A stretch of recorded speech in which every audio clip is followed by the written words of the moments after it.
மூவரும் ராமாவத திருமண உதவி தொகை திட்டம்.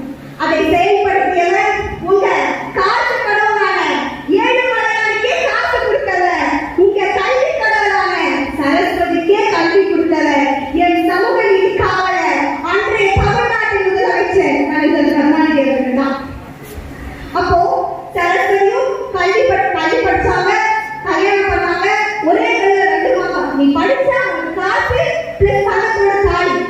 அப்போ கல்யாணம் பண்ணாங்க, குழந்தைய பிறந்தது, அவங்களுடைய பெண்களுக்கு வளர்த்தாங்க, ஸ்கூல் படிப்பெல்லாம் முடிச்சாச்சு. சரஸ்வதிக்கு கல்வி கொடுக்க எப்படி கலைஞர் என்ற ஒரு மாபெரும் சக்தி இருந்ததோ, அந்த சரஸ்வதி மகள் இன்னைக்கு ஸ்கூல் படிச்சுட்டு காலேஜ் வராங்க. அந்த மகளுக்கு ஏதாவது ஒரு நல்லது செய்யணும்ல. அப்போ ஒரு வாரிசு பிறகுது.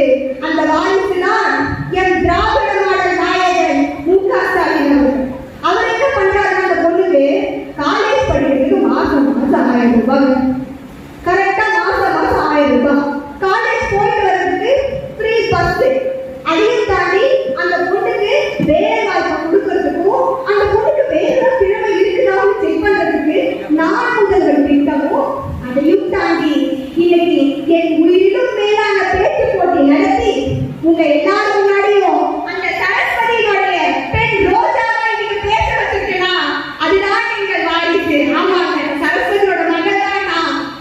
அன்னைக்கு எங்க தாத்தா கிட்ட எங்க அம்மா படிக்கிற காசு டைம்ல எங்க அம்மா படிச்சதும் தலைவராக தான். இன்னைக்கு நான் உங்க முன்னாடி பேசிட்டு இருக்கிறதும் தலைவராக தான்.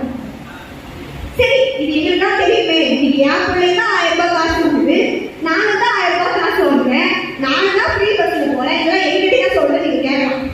அதாவது திராவிட மாடல்னா என்னன்னு இந்த குழந்தை கூட தெரியும். காலை உணவு சாப்பிடுது, அந்த குழந்தை கூட தெரியும், அந்த பாட்டி கூட தெரியும். ஆனா இன்னைக்கு யாருக்கு தெரியலன்னா, 4 வருஷமா கோமா ஸ்டேஜ்ல இருப்பாங்க போல.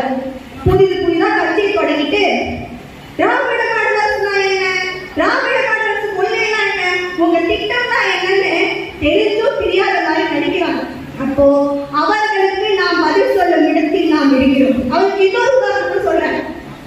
ஏன்னா ஒரு நாட்டின் முன்னேற்றத்துக்கு என்ன தேவை, கல்வி, நல்லா படிக்கணும், அதுதானே. அடுத்து உடம்பு முக்கியம், மருத்துவம் தேவை.